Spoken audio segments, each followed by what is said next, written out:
We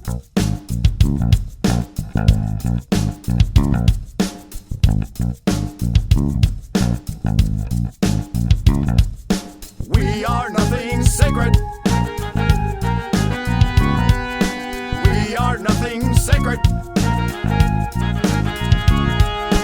We are nothing sacred. With Maxwell Silverhammer. We are nothing sacred. With cruise control. We are nothing sacred.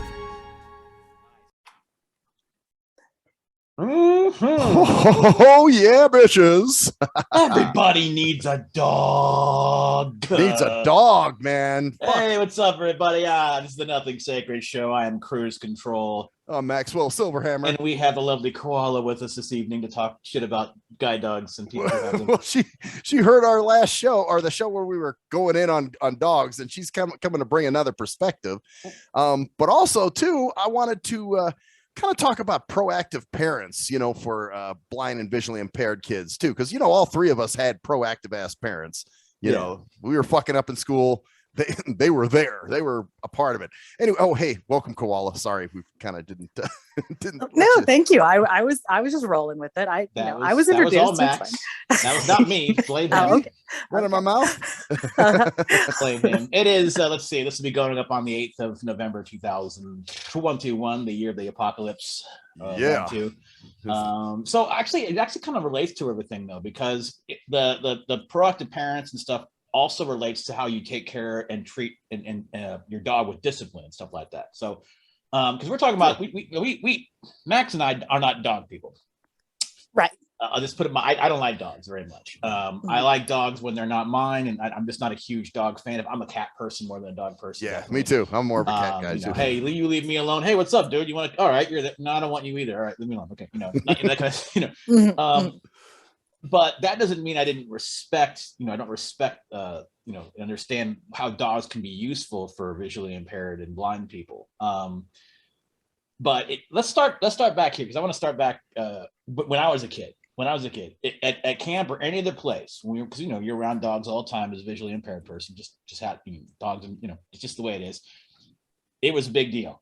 If it's on its harness, you do not touch the dog. You do not pet the dog. You leave the dog alone. It is working. It is on duty. It is actually a difference maker when you take that harness off and put the harness on. Mm-hmm. Right? Yes. That was huge. I mean, you don't mess with the dog. If the dog's harness is off, sure.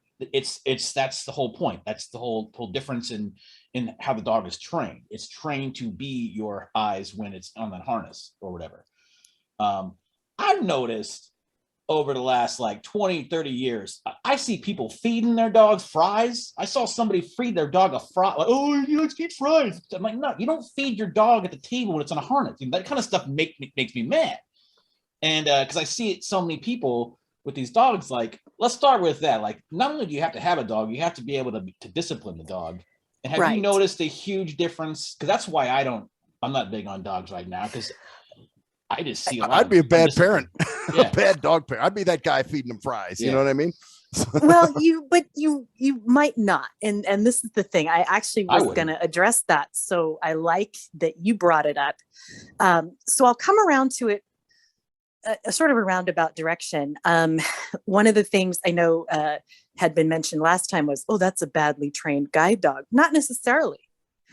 You could have had a beautifully trained guide dog, and then you screwed it up because of things like you're saying, feeding in harness, letting too many people pet in harness, allowing your dog to do behaviors that are not okay in harness. And I know when my dog gets too energetic or does something he shouldn't, he gets a whopper of a leash correction. And that's for my safety and also for his safety, because we have to use these animals as mobility tools. And, I know people, that sounds harsher than it is, but that's really what the function is. You want to love them. So neither one of you two should have guide dogs, because you're not dog people. And that's fine. It wouldn't work for you, but yeah, you want to make sure. I think what a lot of people forget is these rules are there for a reason.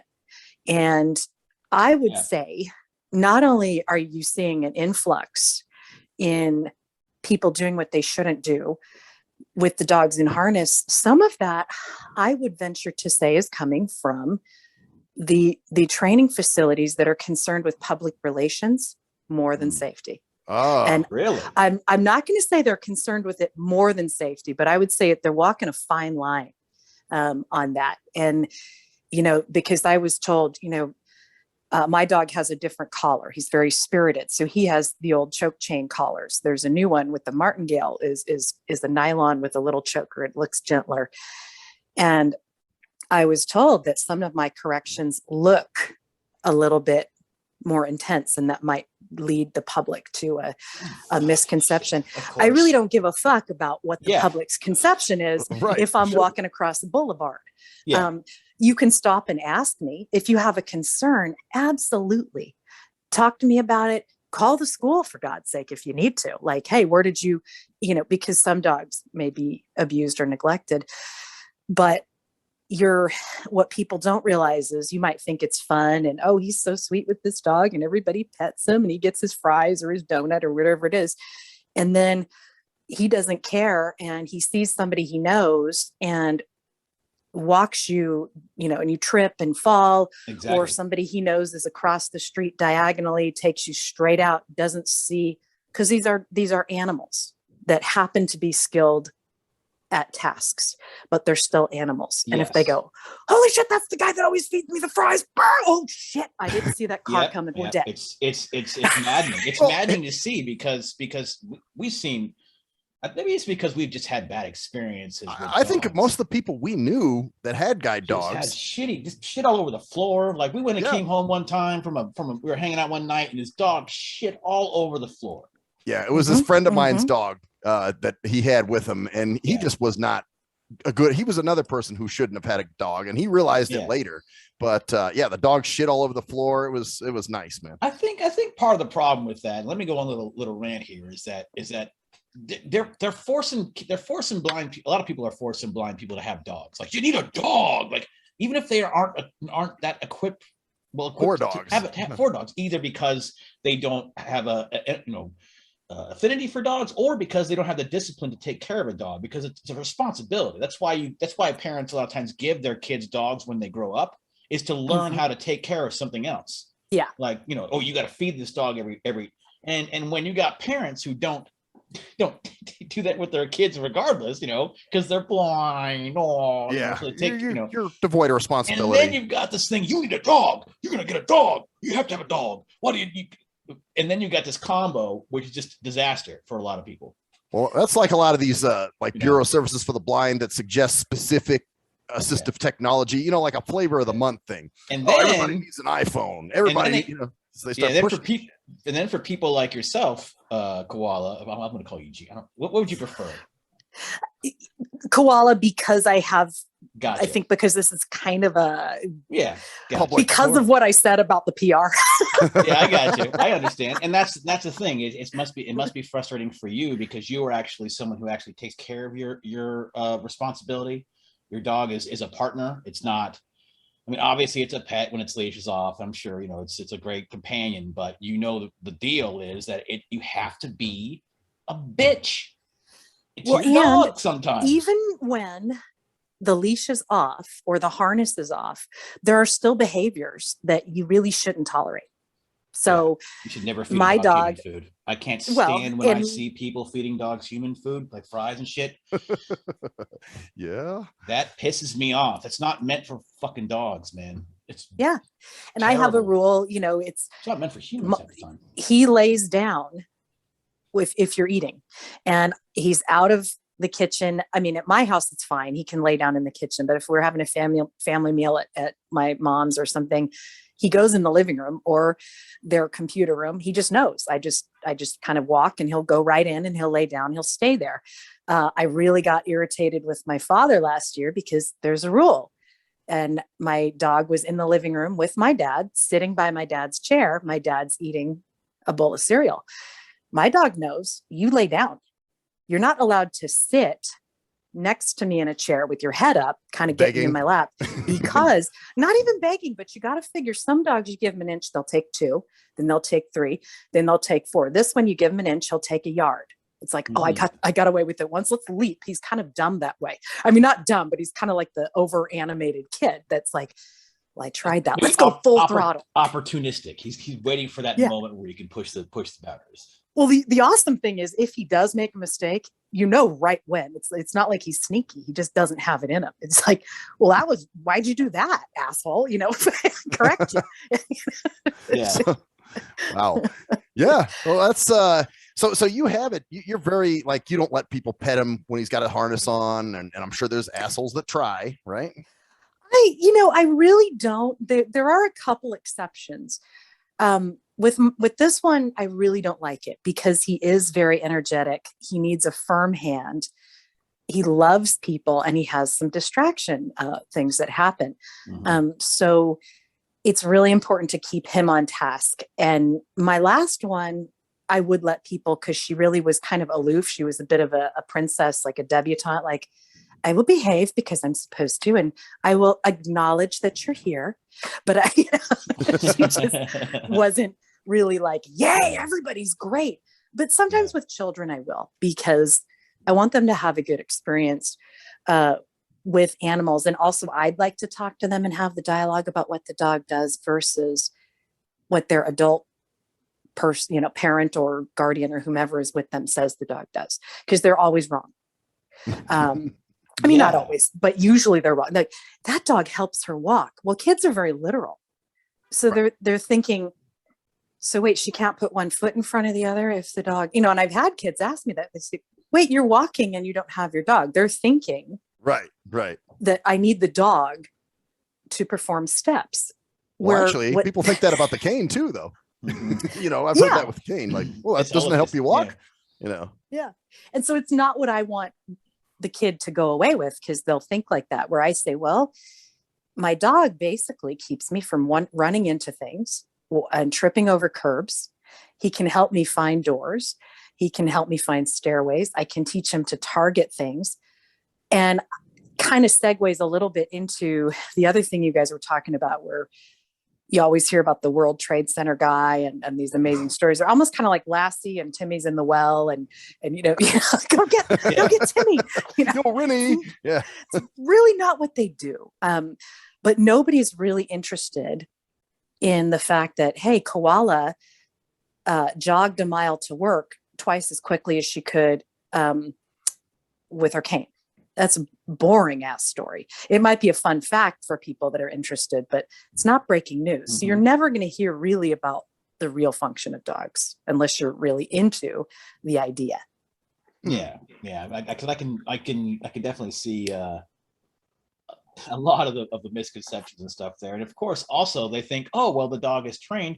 You just give a dog to a blind guy, and there you go. Oh, I've heard that. like there's an extensive, from what I know, there's an extensive like pairing system with dogs. Like, they try to put you with the right kind of dog, or does that even happen? That's what I recalled previously, is like they kind of like almost like a good pairing or a good coupling between two people. Kind of like how they do with roommates in college. Or did they just throw you together with a dog? Like, here's your dog. I think it used to be more rigorous in some schools. I think some have fallen off. Others have stayed pretty consistent. I think that there's different reasons why that is. I think nowadays some people don't want to be spending more time on campuses training with their dog, and they're thinking of that, okay, let's shorten the training, or let's try and circumvent this process. So there's less time, I think, than there used to be in some institutions. Now, keep in mind, there's quite a few dog training facilities that do dog guides, which is the technical name. So, you've got your seeing eye dogs, you've got guide dogs, for the blind, you've got guide dogs, Southeastern guide, so they do it all a different way. Same kind of mission, but there are different perspectives, and some of them I think take a little bit longer than others for the matching process. Do you think that you were given, like, for instance, your dog, you said it was more energetic and kind of more forceful at certain points. Do they look into that kind of stuff, like since you've been experienced and had previous dogs, like, hey, this person can handle this kind of dog? Yeah, You know? that was the thinking, was we like the work he does when he does it. He does really good work, but these are great dogs if you can get them to work for you. But they're not for everybody. So it's kind of why some schools have stopped using German Shepherds. They're really amazing dogs. They're great workers, but not everybody can handle a shepherd. Pretty much anybody who can handle a dog can handle a lab, because they're malleable. They're really easy. So it's kind of like anybody who drives a car can handle a Toyota Camry. Yeah, Honda. Yeah, Honda. Now you're losing me. But not everybody should get in a Ferrari and go for it. Exactly. Great car. Yeah. Case in point, Henry Ruggs. But anyway. So yeah, I think that's why and it's a challenge. There are pluses and minuses to that. But the thing is that the ones that are really up, they can handle more high intense lifestyles. So traveling a lot, which I was doing at the time. I was traveling a ton.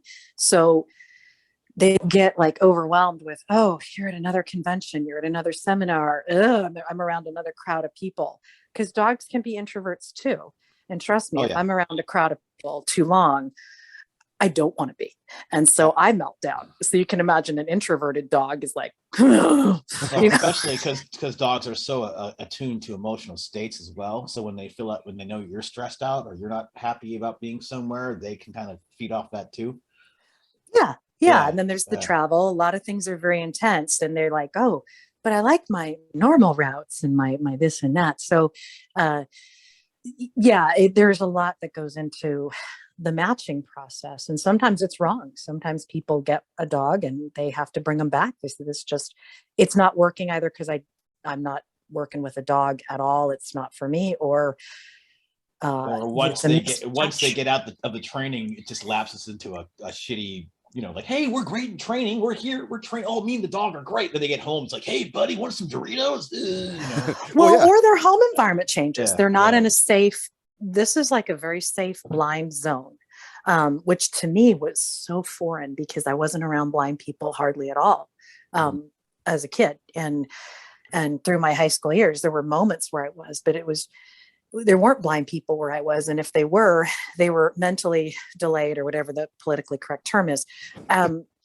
So going to guide dogs, I'm like, wow, the stereo, there's different, it's very blind friendly. It's very safe. Everything is so because they want you to not stress when they take you out and put you in environments for training. But that you're really, this is kind of, it's very different. Instructors are nearby. They're not always on your back because they need to see how you work. But, if you're a little bit squeamish, you can put the harness down and just kind of help. You can't do that when you're back home. And the environment's different. It could just be the sidewalks are different. The intersections are different. There's just a lot of things when you get home, or all of a sudden we're not around our buddies anymore in the kennel. And where are we now? We were in a puppy raiser home. Then we were in the kennel. Then we were in this dormitory with all of y'all. And now I don't know where I am. Am I going to stay here very long? So there can be a lot of anxiety in the dog too. Like, where am I moving next?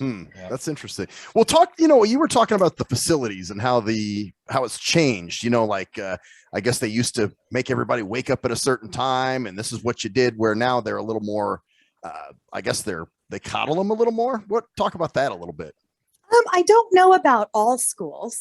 I do know that some of them have changed and some of these are supposed to be good things where, we did. When I got my first dog years and years ago, hate to admit my age, but okay. We got up you had to be out. Your dog had to be fed and given water, and you were supposed to line up at the doors to go out to what they call the relieving circle. And they'd call you out to make sure you had enough space between, and you basically let your dog take a piss or, whatever it needed to do. And they wanted to watch you do it. You had to show up. And at first they don't help you clean, they clean up for you. Like they'll just shovel it the first week because they're just like, or whatever it was. I don't remember how many days. So that's another reason. and they want you to learn how to identify what your dog's doing. But yeah, you showed up at this time, and then you went to breakfast, and then you went back out to, a relieving, and then you went to, do your morning workout, and then another relieving, and then lunch, and then you had, and then lecture at 5, and then dinner at 6. It was very, very militant. And now what some of the places are doing is, okay, here's where you can relieve your dog outside of, here, and just make sure these are the suggested times, and make sure you do it. So for someone like myself, that works great. But if you're a first timer, yeah, you might forget, or you might go, oh, right. They also used to do obedience drills every morning. And it was really good because you got to see how your dog would sit down, heel, all these things. You just go through a sequence, and they would encourage us now to do it on our own. You should do it every day. Well, say I have a bad morning and I just go, fuck it, I'm not doing it. So I think some of it were people thought, well, why are you treating us like babies? But it's because you're learning to work with not a dog, but a new dog. And you know how your old dog works, but you don't know how this one works, and it doesn't know how you work. Exactly. Yeah. And that's it's a standard trend with anything involving visually impaired and blind people, because and I think that goes back to what you were talking about, Max. Oh, with the parents? With the parents, in that you've got one or two kinds of parents now, it seems like. Or not one or two. There's still those people that are going to go out there and teach their kids, but there's a big. When I grew up, it was like, hey, we need stuff for these kids. They're visually impaired and blind, and Vegas had nothing. And our parents were on top of it. Our parents actually created the program here in this state or city. Actually, in the state, because they used to send them to Arizona School for the Deaf and the Blind back in the day. Yep, they actually created, my mom and his and a bunch of other moms and parents, not just moms, obviously parents, but they created the program here, and it was all about independence. It was all about like, let's get these kids involved with the normal life, normal kids, normal other kids. They're in the same classes as normal kids. We don't want them in a different place all the time. We want them to interact with normal children, and it seems like over, of course, the last 20 years, even normal kids now are so coddled that seeps into this, and that seeps into dogs too. And these, this is my friend, this dog is my friend. Or the dog users now, the young kids coming up, getting their first guide dog. It's not this. They don't have that same. They can't even take care of themselves, much less a dog. Right. Yeah. I've seen it. I've seen it multiple times, where it's just like, what do you even have? This dog is not doing anything. It's like, it's bad when a dog, in my opinion, I'm going a little rant here, but a dog should be out of the way in terms of, you should not notice the dog too much if it's a good guide dog. Mm-hmm. You know what I'm saying? And a lot of times you notice the dog all the time. Stop, sit down, just constant. When a dog is out with us, like, oh fuck, you're bringing your dog. Let's just leave him at the house.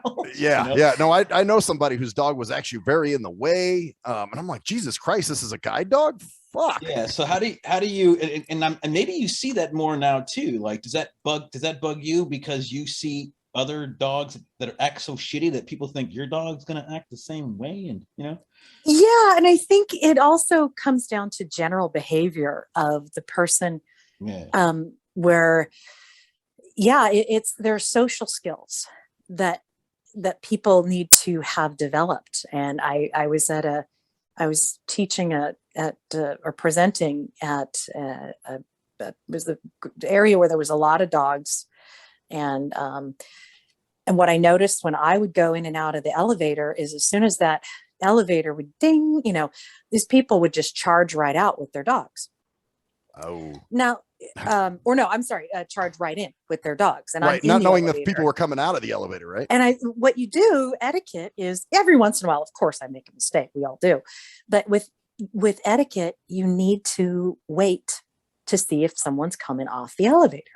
And we were taught that 25, 26 years ago when I got my first dog. They said, "Here's how you do it: wait for people to come off." And, I was taught that too. So I just was like, no, no, no, no, no, no, spacing you out, don't have to worry about it. But I love that nowadays they don't say it.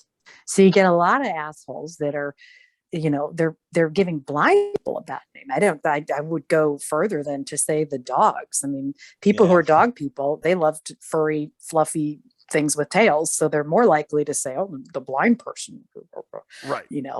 But people don't realize that the law was originally designed for access, that if your dog is totally out of control or really unkempt, like dirty, and not just like shedding, all dogs will shed, but if they're really gross, service animals can be asked to leave facilities due to behavior or if they're extremely dirty and unkempt.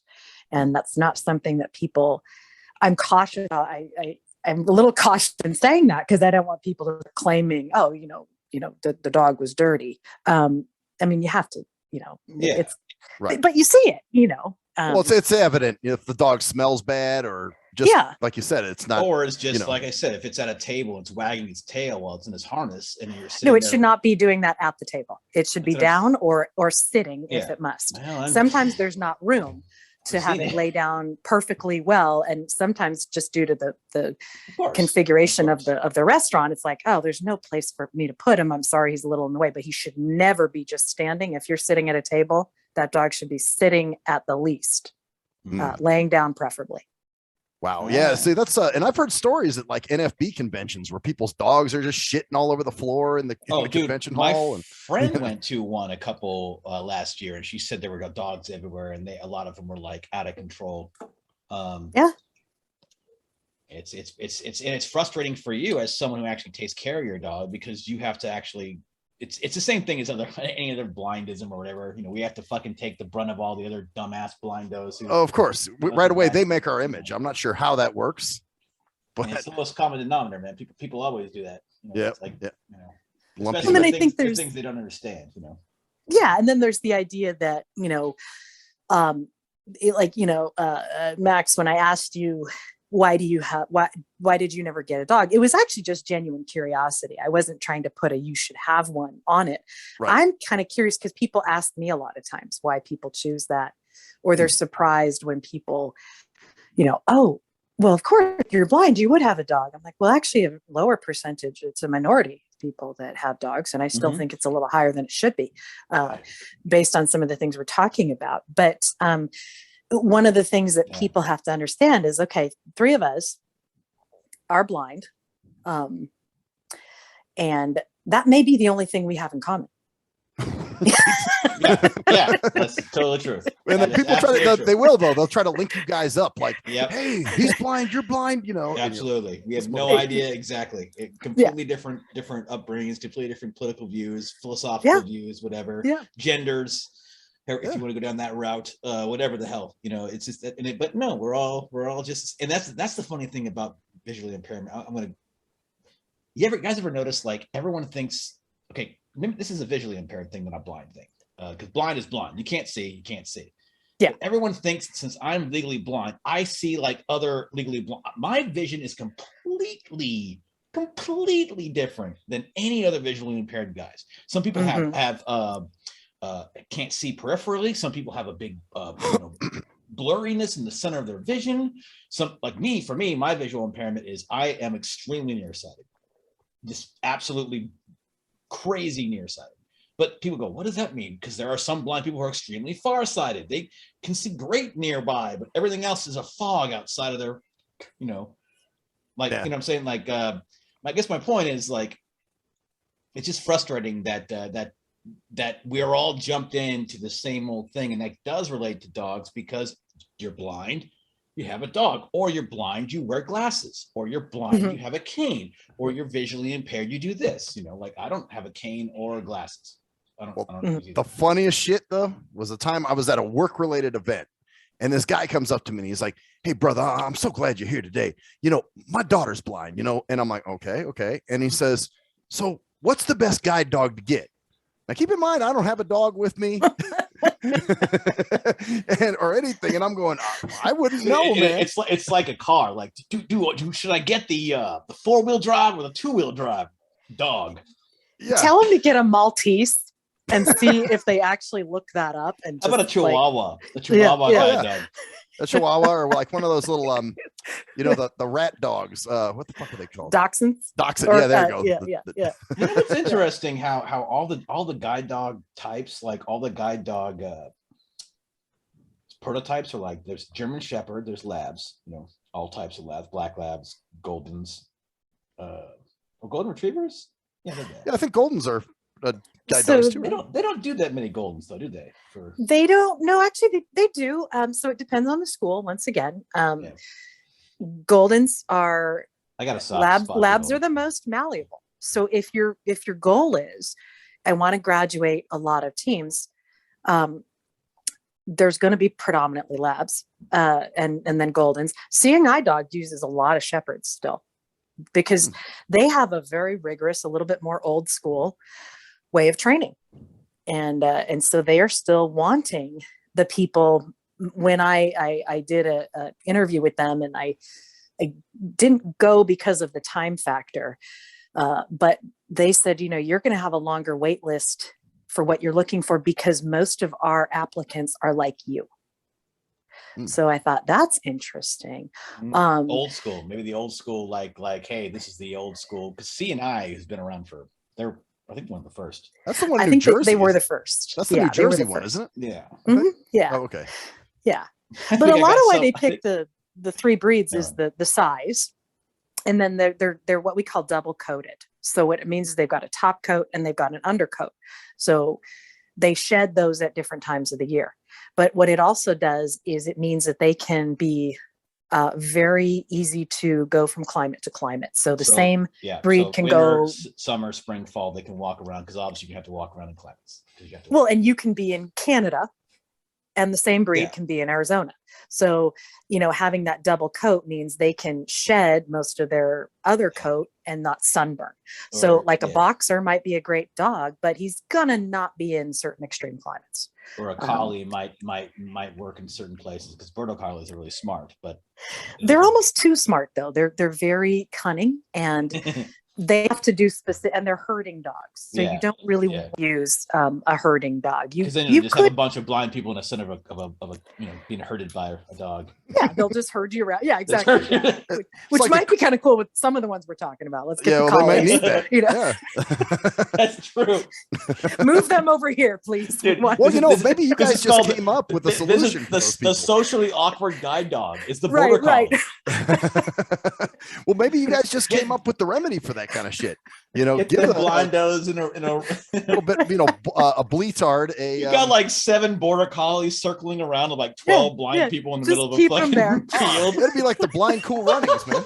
I think it's good. Yeah, you guys better come up with a possible remedy for that. That's funny. So Labs. It's Labs. What are the 3? Labs, Golden Retrievers, and those because of their training, the way they can be trained, right? And Labs, Golden Retrievers, and German Shepherds, and then they're crossbreeding Labs and Golden Retrievers, and then there are some places that you can get standard Poodles. Because they're actually really smart. Oh, standard Poodles are smart as hell. Yeah, the big ones. not the small ones. Oh, okay. That's what I was talking thinking about. like a little one. Now we're talking about the big ones. Okay. The standard Poodles. Yeah. Once again, they're hard to work with. They're not for everybody, because they're actually a very good guard dog, which is what I didn't know until I met someone that bred them, and we talked about it. But they're very sensitive to their surroundings. So again, we're talking a high performance vehicle, right? But they do have places that train them because of situations like, say, you really love having a dog, but you fall in love and you marry someone that is allergic. So you want a hypoallergenic dog, and Poodles don't have dander. So interesting. So that's I have a question for you, a personal question in terms of your dogs. How many dogs have you had so far in your life? This is my 4th. Wow. How, because see, that's part of the problem that I think I would have with a dog, is the attachment and the loss. How the hell do you deal with that when they're in your life every day, all the time. And all of a sudden they get sick, and it's then, like losing your kid. 4 dogs. I mean, that's obviously you've obviously felt like you've, I don't know. That seems like it would be a really rough roller coaster to go on, man. It's it's indescribable because it is a partnership.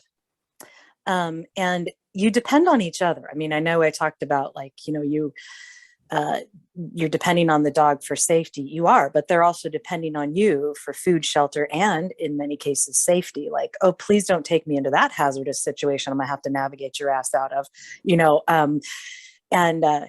so it's beyond the attachment that you have with a pet, because it is more of a partnership. It's a different type of interaction. I took a year plus between my first and second dog because of that. Also, because she did end up with some health issues that are easy to deal with now with more modern medicine things, but were harder to deal with then. Yeah. And I just thought, Plus you're younger, a lot younger, and haven't experienced it yet, obviously. Yeah. And I just thought this was way too hard. It was so much to keep her working.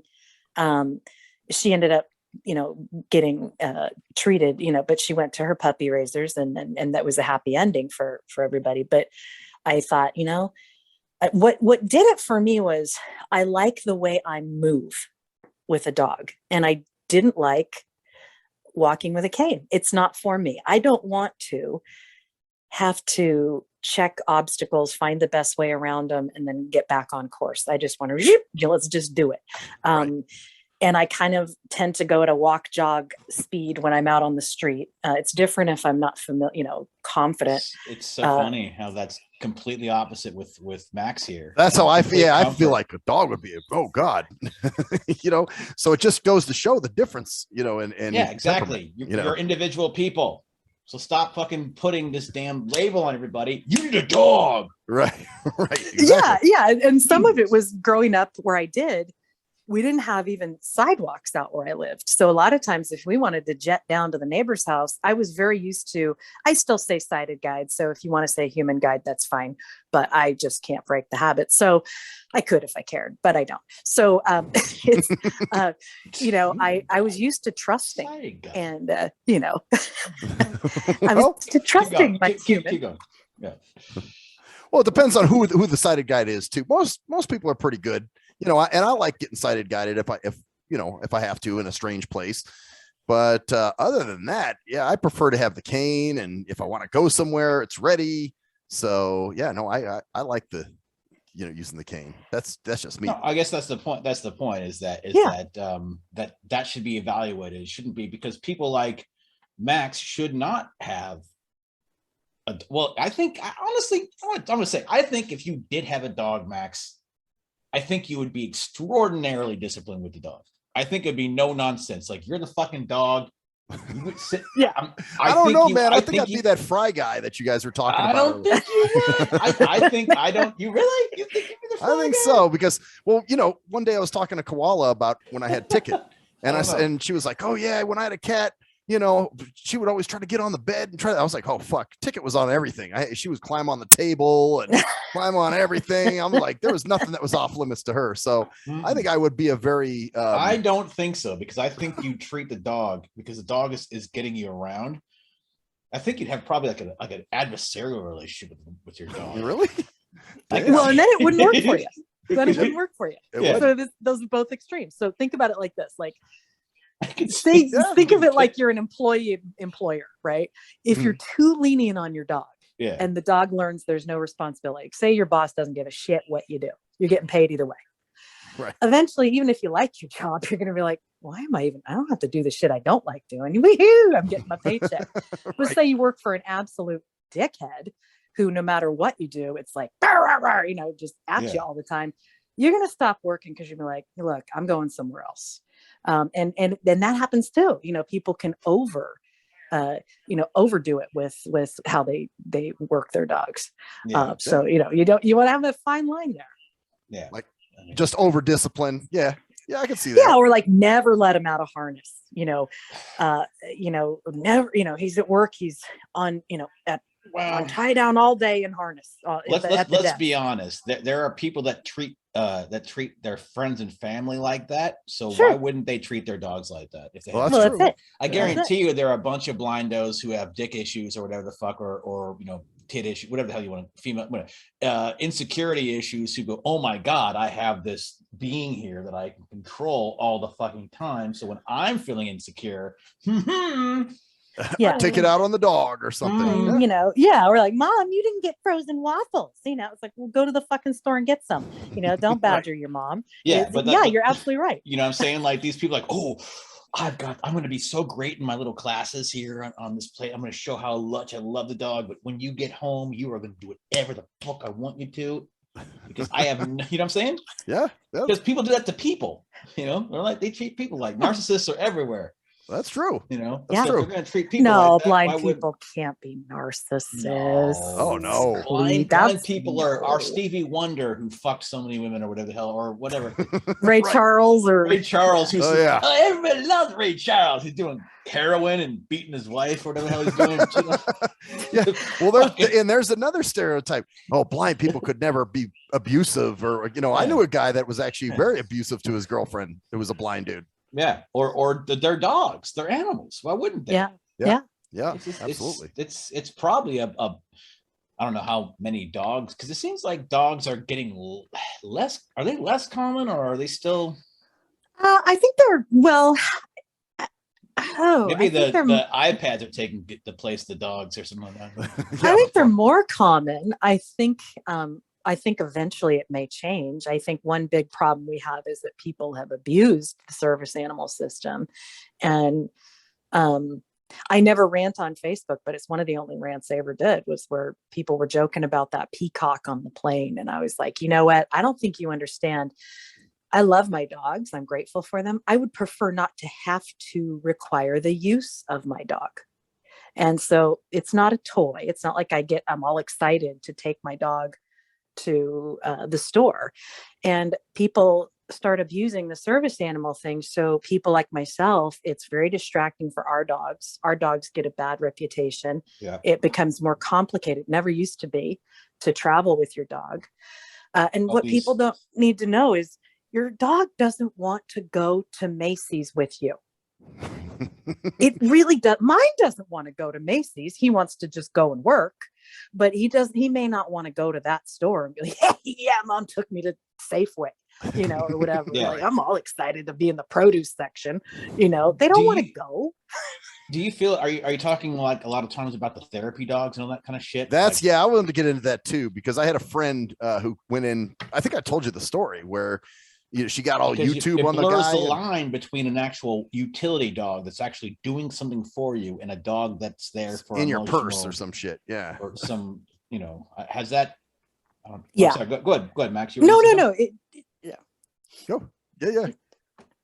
Well, there's also a difference between a therapy dog and what they call an emotional support dog. Yeah. There are dogs that are specifically trained to deal with, like, injured vets who have horrible PTSD because they watch their buddies get their legs blown off in Afghanistan or whatever. And they do require that, but they often don't, or dogs that are trained for rape therapy, like rape crisis. But the psychologists are the dog handlers. And so those dogs don't go into restaurants and stuff. They're in the office with the patients. Right. Those are therapy dogs. Emotional support dogs piss me off because, like, I have anxiety too. And I know some people have it more than others. And yeah, I'd love to have, my nephew with me sometimes, but he's not my emotional support nephew. I can't just go, Yeah. And especially since these dogs, there's no regulations. So in them interacting with other animals like your trained dog could cause serious fucking problems if they are not, because they're not thinking, oh, this is Koala's freaking support, guide dog. I'm going to treat that with respect. No, they're going, Yeah. Right. Yeah. They want to fight the dog and all kinds of shit. Have you had any kind of crazy shit going on with these? Because that didn't always emotional support dog. Give me a break. Yeah, I've had that happen with dogs. I was actually presenting somewhere. No training. And a woman had some kind of ridiculous bullshit dog. I never found out what it was, but it was growling at my dog the whole time, trying to get over to my dog. I actually had to stop my presentation and ask her to please move to another seat.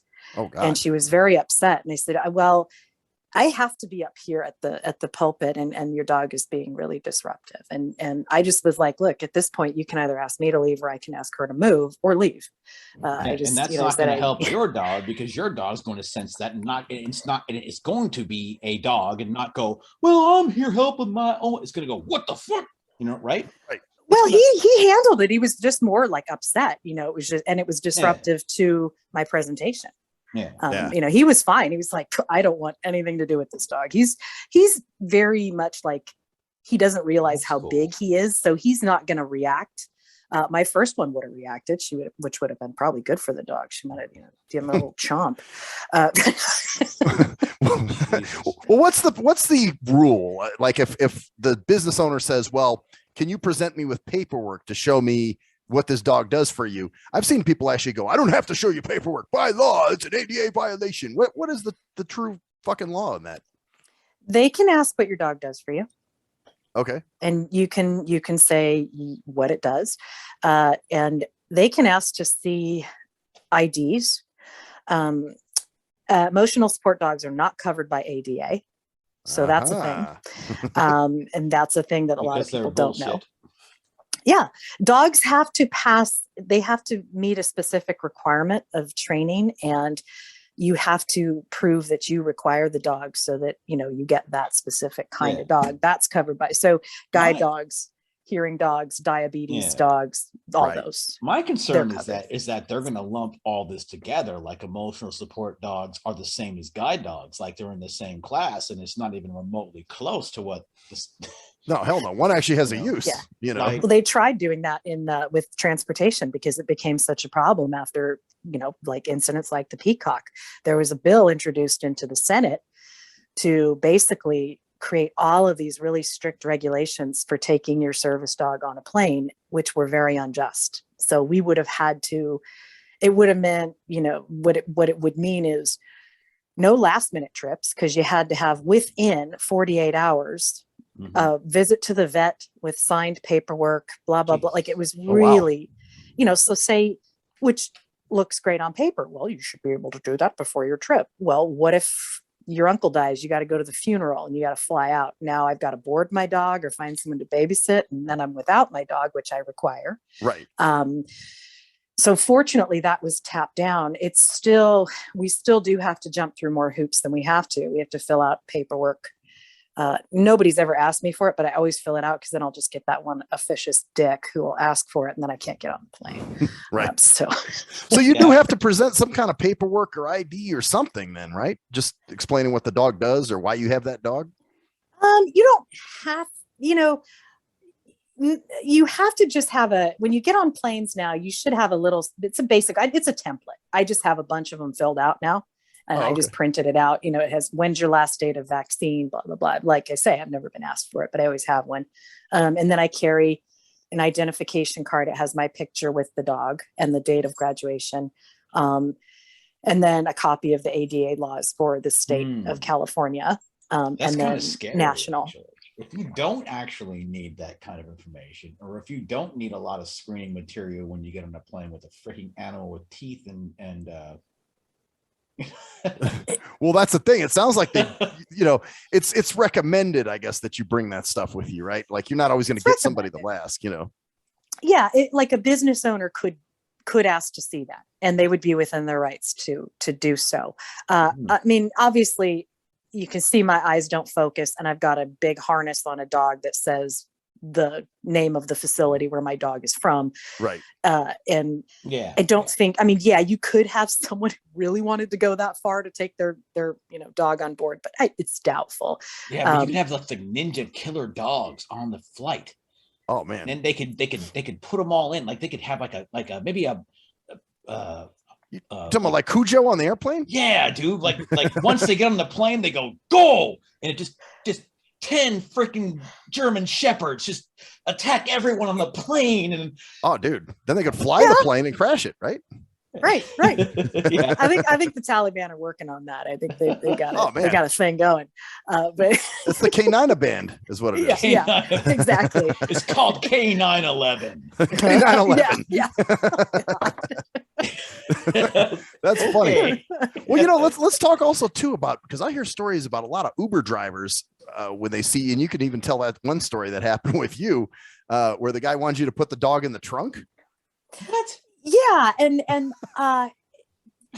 some of this, and I'm gonna probably some people might think I'm a racist, but that's fine because they don't know my name.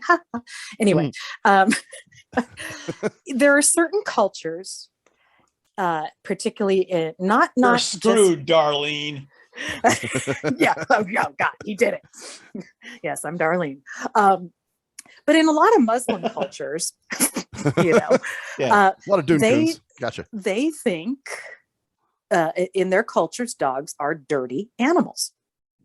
And so some of it is a cultural thing. If you get, Rashid, your driver, and he hardly has any English, but he knows how to drive, and so he's got a Lyft, or an Uber or whatever it is. He doesn't understand how. You can't really explain it to him. He may never have been, really understood the policy for service animals, and then he's got this thing that he thinks is dirty, and in his country, you wouldn't even pet him. Well, let alone have them in your vehicle. Service animals in most Muslim countries are called women. Right. So, and there are other cultures too. And then there are some, so you got a double whammy on there. You're a woman being female with a service dog. And it's a male dog. And oh, shit. Who knows what the intersectionality on that is? Male well, dog, you do have to have the woman. mask over your face. So, I think I got a little. Oh, okay. So that's like your veil. Gotcha. Exactly. My hair's not covered, but I'm getting there. I'm working on it. Just put a hat on. Fuck it. Yeah. All right. So you're getting in the car, and what is this guy? This guy says he wants you to put your dog into the trunk. Yeah. And I refused to do it. And I was like, no, I'm not going to do that. And then he's like, I won't take you. I said, you have to. He's like, go ahead and report me. I said, you fucking right, I will. And I did.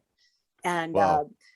And so one of the problems with it was that Uber wasn't considered accountable as a transportation, like the Department of Transportation, like taxi, a public transportation service. Oh, wow. Because the private car? It's the independent contracting, probably. Oh. Like the driver probably himself is more. Because Uber is an app. And so what they say is we connect you to drivers. That's what we do. Yes. But we are not in charge of the driver. However, there was a lawsuit in San Francisco in January, and Uber lost a bundle on that because the judge said absolutely not. So there's a precedent now set. So if that does happen, that'll be they can't argue that because you just go, hey, crazy loophole. Yeah, but they got away with it. So all you got to do is go so and so versus such and such said blah blah blah, and here's the precedent, and here's where it is. So there's already a ruling. Yeah, well, that's. I've heard stories too of friends that have guide dogs where the driver will just pass them up and be like, oh, fuck no, I'm not picking that person up, or whatever. Yeah, or they'll cancel your ride. Yep. Oh, I've had drivers cancel on me. And I'm betting because they probably think, oh, he has a dog. Fuck no. And it's usually somebody. Or they've had you before and they no. Oh, yeah, that's possible too. That's probably true. knowing Max. I'm very respectful to my drivers. I've never had my drivers? You're calling them your drivers? My drivers, yeah, they're my drivers. I see them as family, How presumptuous. I my know. They drivers. I got my drivers. I take me to the bar. That's true. Or they could have worked for paratransit before. Oh, that's possible. Oh, no. That's very possible. Not him. That asshole again? Oh, Jesus. Fuck. Actually, no, most are pretty good. What's that one chick's name who got fired? Oh, Nicole? That Nicole. bitch? She's like, oh, shit. Oh, my God. Actually, that'd be hilarious. Did she move out here? Oh, why do you have somebody similar that's out there now? We have a scheduler named Nicole that I never complain about schedulers, and I had to with this one. Was she black? And she was, oh yeah. If she wasn't, she was doing a quite good imitation. possible, dude. It's Wouldn't quite that be some shit? possible. There are millions of Nicole in the world. That are It's black, quite yes. possible that a woman in Las Vegas was black and then moved to wherever the hell. Oh, else that's she what I'm wrote saying. It could be possible. Not that it is, but it could be All possible. black Nicoles are the same. It's like Karens. Yeah, the Like- Karens. Right.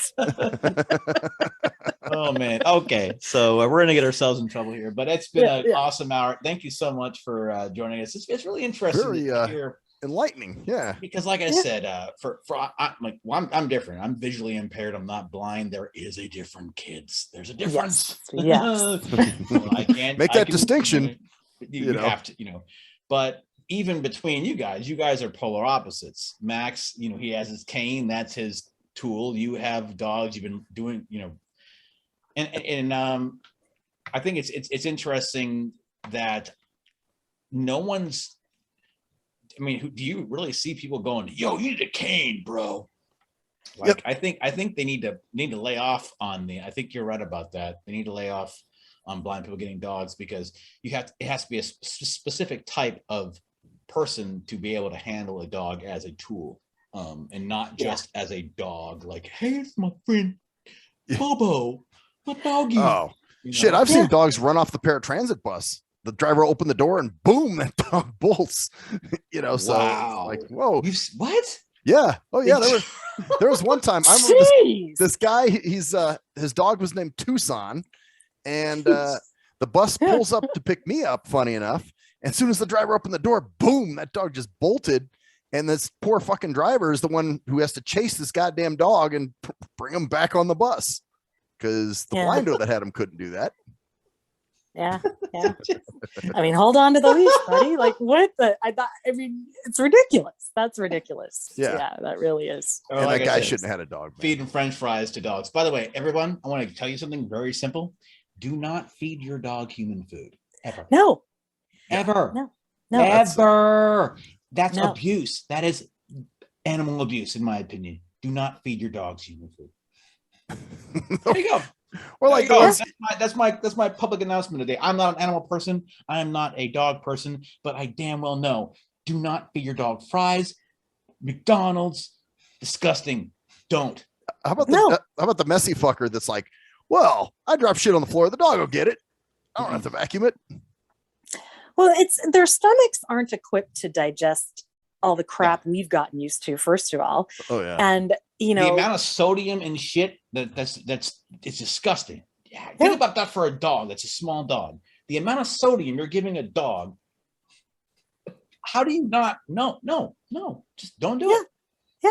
I mean, the only exception I would say is if they like to eat carrots, raw carrots, something like Okay, that, and you're okay. cool with that. That's If fine. you're cool with something that's organic, anyways, that you're both, but you're not gonna. But yeah, absolutely. I think Not that's, chips that's, or no crackers chips or some other shit. A McNugget. Oh, my McNugget. Oh, I've seen a lot of people doing that. Well, with the dog Disgusting, that's dude. my lab size, what people don't realize is every pound that dog gains is the equivalent of 2 pounds of somebody a little bit larger than myself. So you think if you've got a 12-pound dog, oh, she only put on a pound. Well, then that's probably about That's 20. 5 that's or 10. That's 10 That's pounds. 10% more than it was weighed before. Oh damn. Yeah. Yeah. Just And about. it's real easy for them to gain weight. And then people wonder, why did my dog get the shits? Well, because Yeah. of what you fed it or what you let it get to. Yeah. Oh yeah. No, Yeah. just badly behaved dogs. So well, this has been awesome, Koala. Thanks for jumping on and joining us with this. Yeah. Thank you. Really appreciate it. It was fun evening. And let's wrap this up. Wrap I 'em up, guess, man. Because this has been the Nothing Sacred show for the 8th of November, 2021. I am Cruise Control. And I'm Maxwell Silverhammer. And And that's the the story story there. bitches. See ya.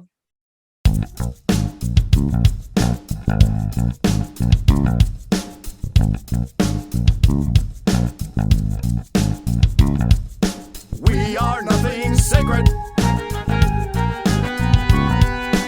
We are nothing sacred.